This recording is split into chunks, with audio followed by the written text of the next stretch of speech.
Thank you so much. It's really good to be here with you today. I love a good conference, don't you? You know, where you go from session to session and you leave inspired with new ideas to do your work. I was at a wellbeing conference about 8 years ago. This conference was focused on healthcare workers' well-being. There was a nurse wellness track, an advanced practice provider wellness track, and a physician wellness track.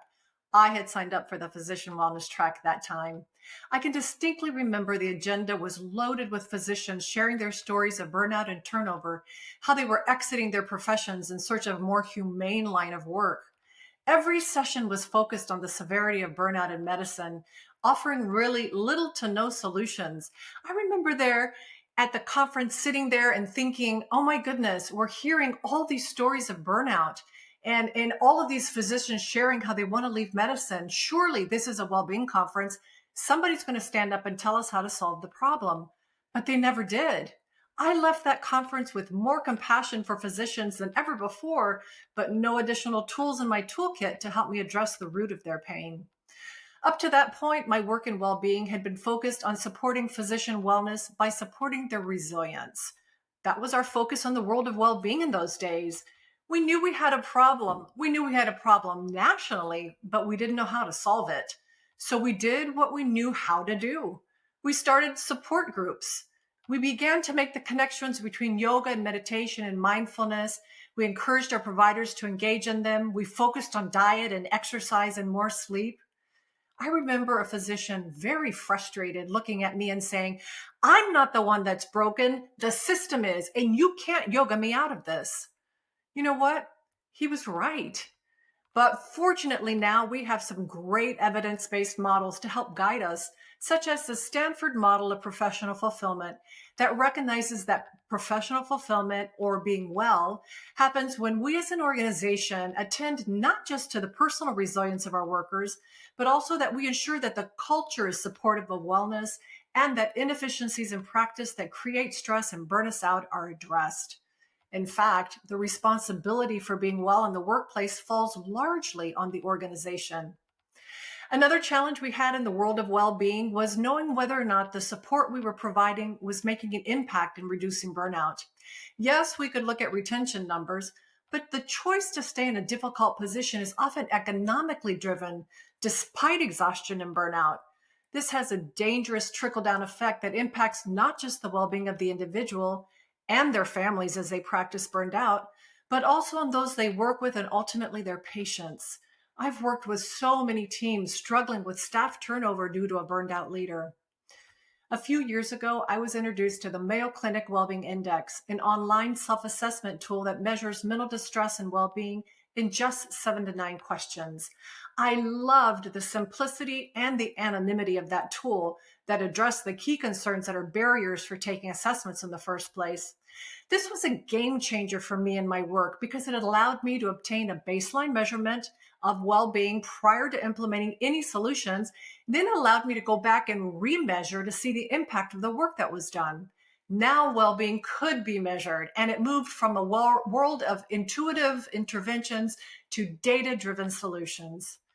With tools in our toolkit like the Stanford model of professional fulfillment, providing the framework to ensure that our approach to wellness is balanced and not just focused on resilience, and with the Wellbeing Index, which provides a measurement tool, we now have the key elements that we need to begin identifying and addressing the hotspots that cause dissatisfaction and burnout. Now we need a solid well-being structure that we can build on. During this keynote, I want to provide you with actionable steps to structuring a sustainable well-being program that tackles burnout. I'll share best practices that can help your program succeed. I'll show you how to structure a champion leadership team to provide organizational buy-in. I'll introduce you to the Wellbeing Workgroup model that'll serve as the engine for the program. I'll help you know who to include on your local wellbeing department teams. I'll outline keys to successfully measuring well-being. And finally, I'll share the success factors for creating a sustainable program. I'll start all of that by working from a place that assumes that you have a well-being champion in place, someone in your organization who's focusing on the well-being of your workforce. This could be a physician, an advanced practice provider, a human resource leader, or other person assigned to this area. You may even be the well-being champion. A key to this champion's success is to partner them with someone on the executive team with organizational influence with leaders and decision makers. Without this type of support, it's very difficult to implement solutions and interventions that will be necessary to create change and sustain culture. In my work, I have the opportunity to conduct organizational assessments, evaluating effectiveness of organizations' wellness programs. A senior health executive once asked me to assess their well-being program. They were having a really hard time getting it up and running. Their wellness champion was a physician who cared very deeply about the subject, but he wasn't well connected with leadership. He studied other organizations and what they were doing, and he tried to implement as many programs as possible to support their workers, but he couldn't get any traction. The system was even paying half of his salary to devote to wellness. The executive was frustrated that he wasn't seeing any progress, and he just concluded he had the wrong person in place and he needed to replace the champion. As I looked deeper, it became clear that while the wellness champion had built wellness committees to help him, he didn't have an executive on the team.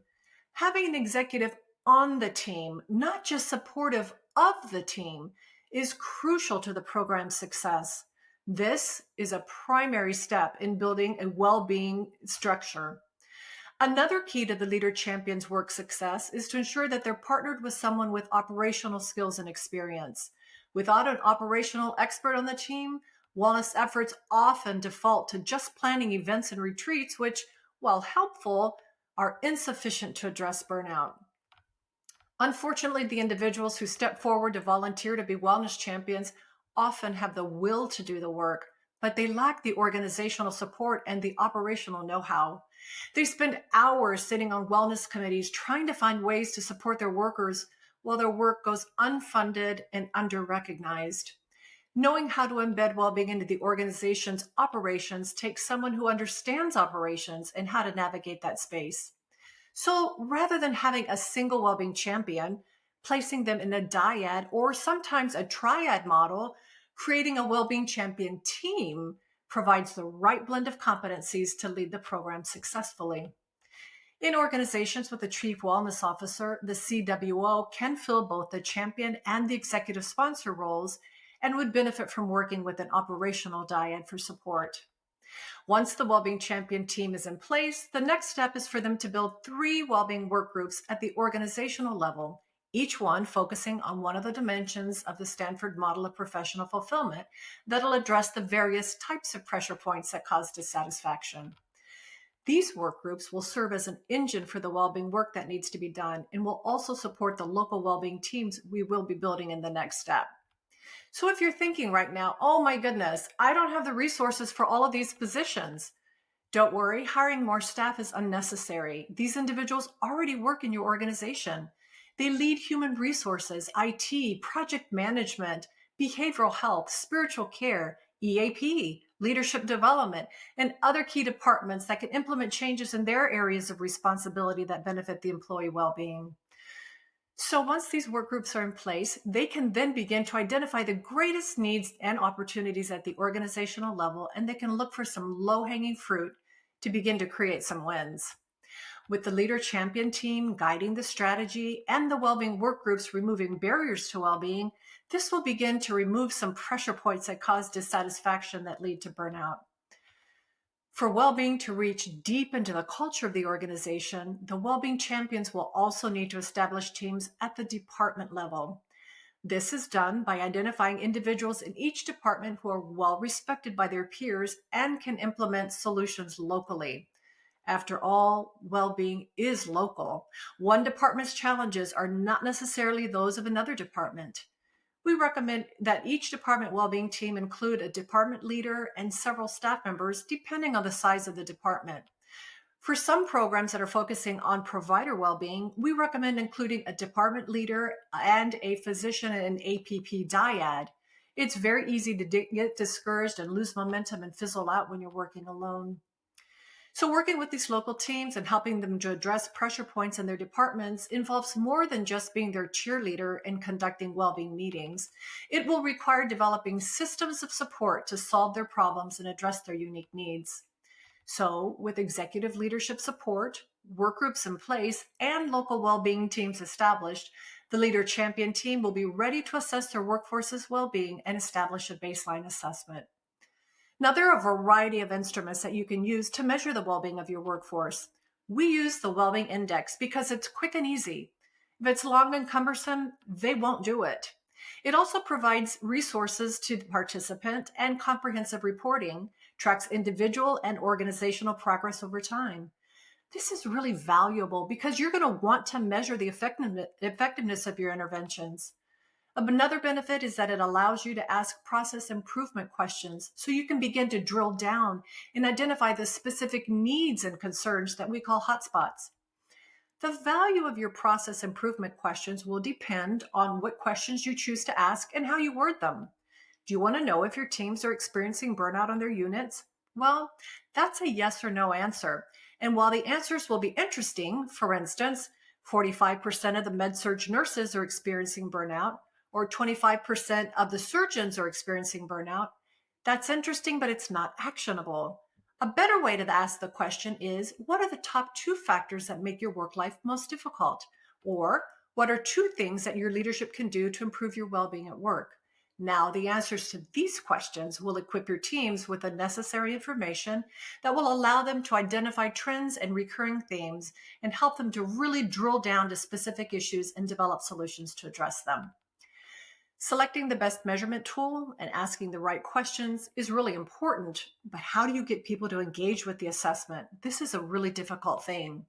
I can tell you from personal experience that just throwing a QR code out there by posting it on a bulletin board or sending it in an email and hoping for good participation rates is like throwing ingredients up into the air and hoping a fully baked cake will fall out of the sky. I've experienced the highest engagement rates when building well-being into mandatory staff meetings, allowing time during the staff meetings for the teams to take the assessment. Our teams suffer from assessment fatigue. In fact, they suffer from initiative fatigue, and one of the key drivers of their fatigue is getting engaged in assessments and initiatives that don't yield any results. Why bother doing this, they say? This isn't going to change anything. In fact, that's one of the biggest hurdles that I face in my work, convincing tired workers that this well-being program is not just another pizza party. So, how often should you administer the Well-being Index? Well, while individuals can choose to self-assess as often as monthly as they work on their own personal well-being, we recommend a biannual cadence. This accomplishes several things. First, it'll allow you to check the progress of your interventions and share updates with the teams that are working with them. This helps them stay engaged in their work. If you give teams an assignment and they don't know if their work is making a difference for up to a year, it can easily fall off their radar. But if you provide them with updates regularly, it gives them energy to do their work. Secondly, let's say that you do an assessment on a team and their scores look okay today. 6 to 8 weeks later, something happens in their department, creating stress and pressure. If you're only assessing annually, you won't know that for another 10 months or so, and by that time, the damage from sustained stress may result in resignations or worse. So as we measure the well-being of our workforce, what do we do now with the results? Just knowing the team's mean distress scores won't solve the root drivers of dissatisfaction and burnout. While the index does offer individuals instant feedback on how they're doing and provides the organization with data on various aspects of well-being and distress, they don't provide the solutions that address the burnout. The measurement tool helps to diagnose the problem, but it doesn't provide the solution. The solutions come from the teams, both the department well-being teams and the well-being work groups. This is accomplished through what we call the well-being debrief. Once the department takes their assessment, a debrief is scheduled. This is a 60-minute team call with the well-being champions, the well-being work groups, and their department well-being teams. It's designed to review data, identify needs, and find solutions. Before this call, a dashboard is developed by the champions or their designee showing the results of their assessment. The answers to the process improvement questions are also included. During the debrief, the teams discuss what's going on in their department, identify some possible drivers of dissatisfaction, and then they review the reports. Then they brainstorm practical solutions to identify quick wins or low-hanging fruit, selecting 3 key interventions or solutions to best address their issues. Sometimes when you select your intervention, one or more will hit a roadblock and either take longer than expected to implement or will need to come off the table entirely and be replaced by another option. This is why we recommend selecting 3 interventions. It's really important to the program's credibility that success is felt and progress is made. This will help change the narrative from well-being is just yoga and meditation to well-being addresses key issues and provides solutions. Some solutions that you identify will need to be addressed at the local department level. Others will need to be addressed at the group or facility level, and others yet at the system level. So once the 3 interventions are selected and owners are assigned to each one, the team leaves the call with a clear direction and plan. The executive champion then follows up monthly for progress updates to see if the teams are encountering any barriers. The assessment is then repeated in 6 months to take a quick temperature check and gauge how the teams are doing. Then the assessment is repeated 6 months later to measure the impact of the interventions. Once the assessments are completed, debriefs are conducted, and interventions are assigned. At this point, if you step away, relieved that well-being work is happening, and assume things are moving forward, you run the risk of disengagement and falling off of people's radars. Staying connected with your team is critical for the sustainability of your well-being program. Your well-being work groups and your department well-being teams will need an opportunity to gather and share ideas regularly, to celebrate successes, identify any barriers. We call this gathering a well-being council. It's a 90-minute meeting held bi-monthly, which includes personal stories, training sessions on well-being tools, reviewing well-being index scores as a team, new initiatives in the pipeline, and a group favorite, the Champions Corner, where we highlight a department or two and how they're implementing well-being in their teams. We recommend that you set the meeting schedule for the year for the council so their members can block their time. Another factor for sustainability is to stay connected to your teams by scheduling meetings with your well-being work groups to review their current projects and identify any barriers they may be encountering. The Wellbeing Champions lead this meeting. The work group leaders give updates on their work and identify additional opportunities for future projects. The local department wellbeing teams also need a regularly scheduled infusion of support. Scheduling a brief monthly meeting with your local wellbeing teams, either in person or virtually, provides that soft nudge to keep the projects moving forward and allows them an opportunity to share their updates, successes, or any pushback they may be encountering. Now, this may seem like a lot of meetings for the wellbeing champion to manage. They can enlist the support of a project manager who can conduct the monthly meetings with the departments and then report the findings back to the champion team. So with the program structured for success, what does this really look like operationalized? As an example of an organization that I work with that is doing this model exceptionally well is Kettering Health Medical Group in Dayton, Ohio. Their wellness journey started with their chief medical officer's vision to create a culture within the medical group that fosters well-being. His passion grew from his own story of the loss of a colleague due to death by suicide and his resolve to ensure that the medical group was equipped to provide their support to their providers. For the past year and a half, I've worked with him as a consultant operator in a dyad model that we've built a culture that has become baked into their organization.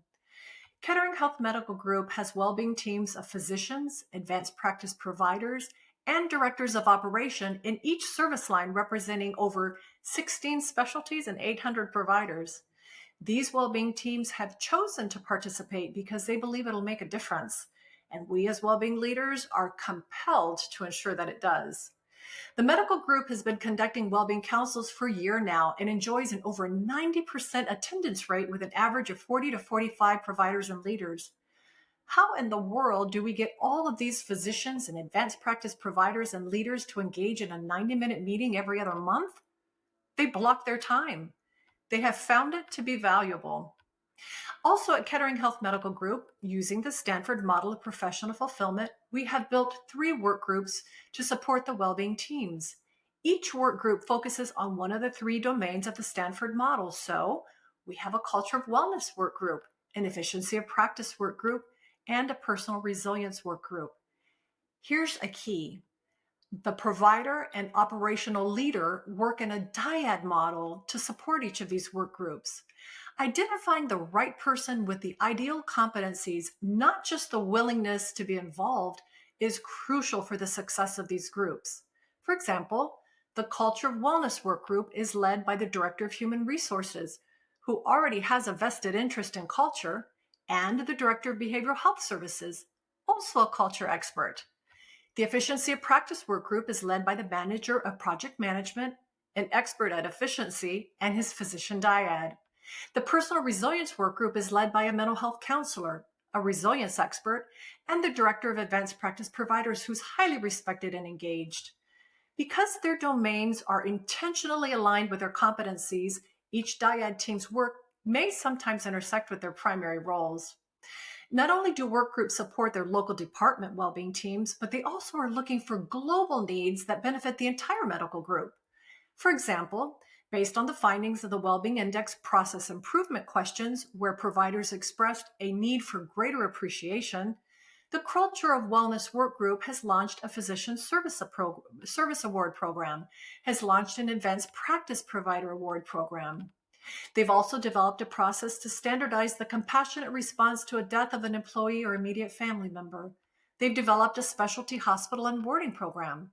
They've launched primary care new provider session, where new providers meet their leaders, learn vital information about who's in their support system and the must-haves of working there. And it gives a medical group an opportunity to imprint culture early in their new hires. The Efficiency of Practice work group has created a comprehensive list of quick wins for all practices that can be addressed within 2 to 3 minutes. Over 90 have been identified. They also run Epic Signal data to measure efficiency score baselines for medical group providers and practices, cross-referencing the signal data and the well-being scores to identify practices with the greatest needs.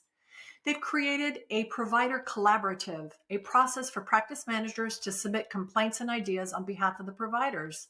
The collaborative then reviews the ideas and works them through the process improvement.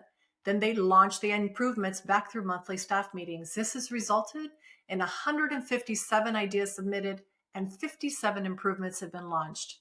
They conduct process mapping and value system analysis for teams needing efficiency standardization support. These are identified during the process improvement questions on the debrief. The Personal Resilience team has launched a crisis support team to provide support for their staff that have experienced violence in the workplace, unanticipated outcomes, and a death of a staff member. This ensures that there's a process of support that follows the staff member up to months after the event. They've launched a physician suicide and prevention and awareness team to educate and support our staff. They've launched engagement groups to reduce isolation and promote connections such as women in medicine, running groups, golf groups, gourmet cooking clubs, and more. They've launched a 30-minute 7 a.m. medical group connections call once a week that highlights various aspects of specialty across the system, educating on new access and new innovations. All of these new and improved processes have stemmed from the needs identified by the well-being teams over the past year. So what are some of the outcomes of all of this work, and how does it impact the department level? From many examples, I'll share the journey of one particular department. This department well-being teams includes a highly engaged surgeon, an advanced practice provider, and their ops director. As they launched their well-being program, their ops director included well-being on the agenda for one of their all-provider staff meetings. At that meeting, the surgeon shared with his colleague that the medical group was starting a well-being program and that we would be using the Wellbeing Index to help guide the work that we do in the program. Then he displayed the QR code on a PowerPoint slide and invited all the staff to take 3 or 4 minutes to engage in the assessment. Then he paused the meeting and he allowed everyone to engage.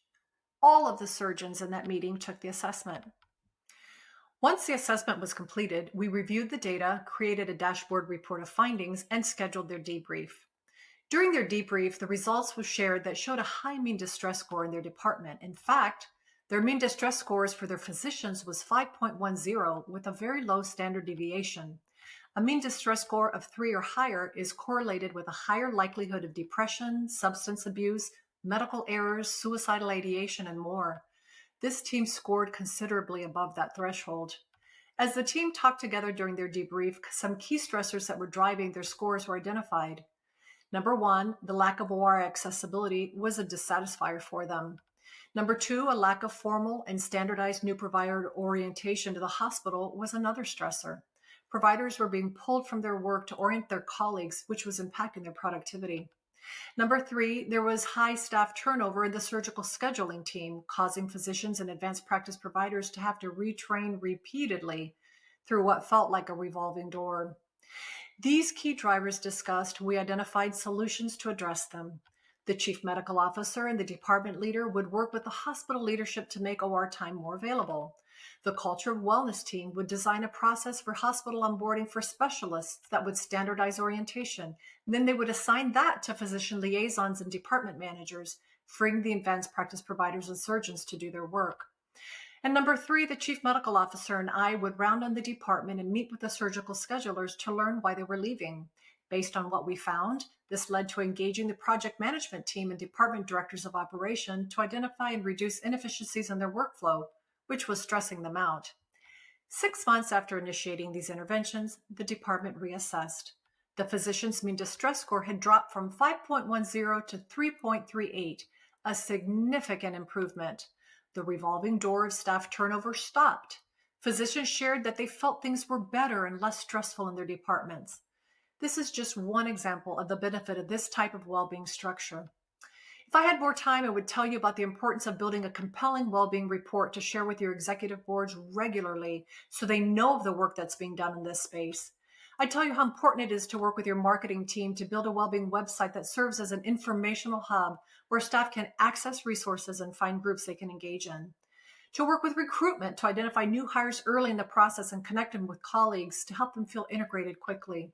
To work with your physician liaison so they can be conduits from the providers to the well-being teams. Yes, we've come a long way in the world and the work of well-being. We have officially moved away from talking about how burned out we are and placing the well-being responsibility on the employee to recognizing that the organization has responsibilities of putting systems and processes in place. This takes a team of executive leaders, operators, and departmental level staff working together using a framework to guide their focus and a solid measurement tool to provide the data that we need to measure the impact of their work. While there are quick wins along the way, creating a culture of well-being is an infinite game that requires ongoing commitment and follow-through. It's my hope that today I provided you with actionable steps on how to systematically structure a sustainable well-being program that'll tackle burnout. I hope that I've left you inspired by what is possible, and not just inspired, but with a better understanding of how to get there. Thanks so much for joining today.